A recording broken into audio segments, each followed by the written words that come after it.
vezes de São Paulo para o Rio de Janeiro, de ônibus, para ir dormindo de madrugada, trabalhando até a noite, já querendo trabalhar de manhã, já vai dormindo, já começa o dia trabalhando. Então eu ganhava muito desses fones, e aí às vezes você recebia, só que você não se dava conta que já tinha o anterior e tal. E esse aí tava fechadinho, então eu trouxe para você. Mas Você pode dar de brinde aí para alguém eu vou também. dar de brinde. Mas sabe que tem viagem pra Meu show? celular ele nem encaixa mais, né? Agora o celular tá mais moderninho. Agora não tem mais encaixe, pois isso é só no Bluetooth. Mas sabe que tem viagem pra show que eu prefiro ir de ônibus do que de avião? Que não vale a sem pena você ir dúvida. até o aeroporto fazer isso.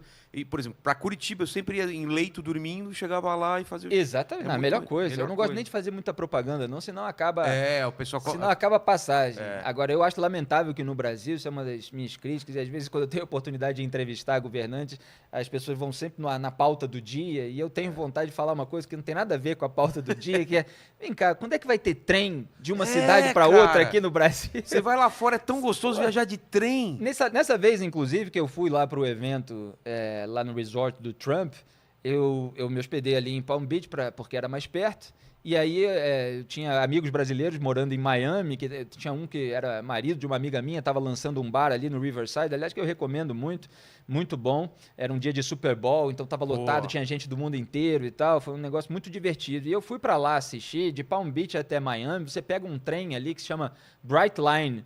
Eu até recomendo aí aos governantes brasileiros que façam parceria para construir aqui. É um negócio maravilhoso. Você entra ali na estação, o trem sai na hora certinho, você passa o dia ali num lugar que você demoraria muito mais tempo se fosse com outro transporte, e você volta de noite na maior tranquilidade. E esse trem agora, eles estão construindo até Orlando. Então são mais umas horinhas de viagem ali.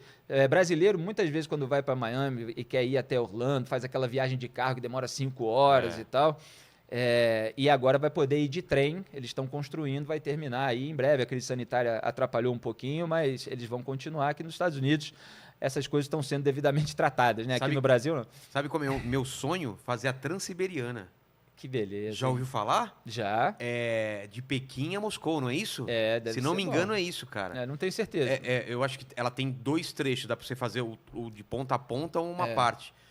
São 30 dias. Eu estudei em Madrid 6 meses, né? Fiz um intercâmbio da faculdade, minha faculdade tinha convênio. E aí andava só de metrô, e era um negócio muito impressionante, né? O metrô de Madrid em comparação ao metrô do Rio de Janeiro naquela época. O metrô do Rio de Janeiro até evoluiu um pouquinho por causa de Copa do Mundo e Olimpíadas, né? Então fizeram obras, aumentaram ali o número das estações, mas mesmo assim ainda cobre muito pouco da cidade. E lá em Madrid, você pega aquele mapa, caminho para tudo quanto é lado. Eu acho que você não fica umas 3 quadras sem ter uma estação, Não, né? exatamente. Se eu quisesse, assim, você tá no dia da faculdade e tal, aí você pega uma quarta noite, sobrou um tempinho aqui, eu quero ir no cinema, ver um novo filme que lançou lá, filme espanhol, via muito. Você pegava o metrô na esquina do quarteirão, né? E saía na porta do cinema. Cara. E aí você voltava e tal. Podia passar anos lá sem carro, sem preocupação, porque o transporte coletivo é muito bom, muito fácil. Tem uma cobertura também muito grande. Assim, né? Nova York tem metrô em tudo quanto é canto. Exatamente. E aí você faz mochilão pela Europa, por exemplo, que eu já fiz também, muitos anos atrás, de trem. Aí que você vê, né, como é fácil. Aquele pessoal, por exemplo, que gosta de futebol na Europa, vai de um país a outro para ver o jogo. O cara acorda de manhã num país e vai lá no jogo, pega um hotel, no dia seguinte volta de trem, ou às vezes volta na mesma volta noite. Na mesma noite, depois do jogo. É normal isso para eles lá, né? Os executivos de trem ali trabalhando e tal. É uma pena, assim, que o Brasil, com todo esse potencial turístico, né? Eu morei aqui em São Paulo 3 anos e meio, voltei para o Rio recentemente, contratado pela Band News FM, só para não esquecer, Band News FM, eu tô lá a partir de 10h20 da manhã até meio-dia para o Rio de Janeiro, mas todo mundo pode acompanhar de qualquer lugar do mundo no aplicativo Band Rádios também, clicando ali em Band News Rio de Janeiro. Mas no YouTube esse também, programa, né? no YouTube também, aí para o Rio de Janeiro é no rádio Band News FM / Rio de Janeiro.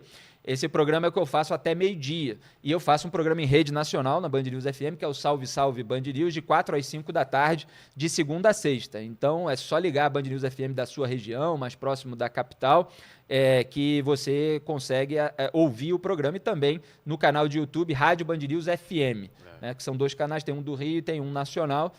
Também ficam disponíveis as íntegras, não só no YouTube, mas também no Spotify. Mas aí eu ia dizendo que eu voltei a morar no Rio de Janeiro agora, depois de 3 anos e meio em São Paulo, e eu não me lembro mais onde é que eu estava, porque eu fiz um parêntese muito grande. Eu estava falando de trem, me lembra aí qual era o fio da meada? Você falou do mochilão, você falou que morou no... Você ia falar alguma coisa da Espanha, a época que você eu falei de Madrid. Quando você quer, em Madrid, ir ao cinema e tal, você vai e você volta. Eu não me lembro qual era a analogia que eu ia fazer, já me perdi aí no raciocínio. Não, você estava falando que aqui no Brasil deveria ter, né? Não, deveria ter mais metrô, mais trem. Rio-São Paulo, a gente não poder fazer de trem, é um negócio assim completamente... Mas tinha um projeto pra Copa. Eu lembrei o que eu ia dizer. Eu ia falar do potencial turístico do litoral brasileiro. Eu morei 3 anos e meio em São Paulo e só no finalzinho, porque eu tive muito trabalho em todo esse período, que eu consegui conhecer um pouquinho do litoral paulista, né? Visitar enquanto morava aqui. Litoral norte, tudo? Fui lá para a praia de Juqueí, que eu achei maravilhosa. Lá no Rio tem alguns lugares, Angra, Búzios e tal. E Búzios, por exemplo, foi muito explorado pelo turístico. A gente frequentava quando ainda era mais rudimentar, ainda era mais bucólico. Ainda é maravilhoso. Eu ainda gosto muito, mas faz um tempo já que eu não vou e tem muito trânsito para ir e para voltar. E Juqueí, aqui em São Paulo, ainda carrega esse ar mais rústico, né, mais bucólico, ao mesmo tempo que tem bons serviços, restaurantes muito bons, que aqui em São Paulo isso acontece muito, né, o carioca sempre elogia. Então, um lugar sensacional, e quanto mais praias a gente conhece no Brasil, mais a gente vê que se tivesse estrutura, entorno e tal, poderia render muito mais para a economia brasileira, mais empregos, inclusive, mas falta toda essa infraestrutura, né? Então, a gente torce e zela pelo nosso trabalho para que melhore o Brasil e possa ser melhor aproveitado tudo isso. Cara, pela diferença que a gente tem de paisagem, de cenário, de povo, de culinária, era para o Brasil ser primeiro de turismo. Exatamente. Pensa, o cara vai para o Rio Grande do Sul, o cara pode ir para o Nordeste, para o Pantanal, eu morei em Manaus, só o turismo de lá também.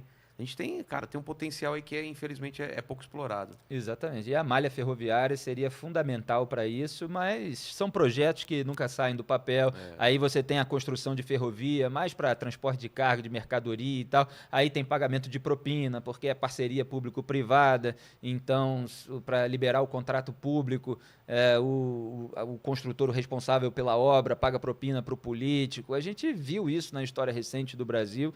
E é lamentável, né? Você não consegue fornecer um bom serviço público para a população. Você falou que fez mochilão lá na Europa. O que você fez? Quantos anos e para onde você foi? Como foi o esquema? Caramba, nem me lembro mais em que ano foi. Deve ter sido 2001, por aí, porque depois eu voltei para passar 6 meses em Madrid. Foi depois do mochilão e deve ter sido 2003, 2004.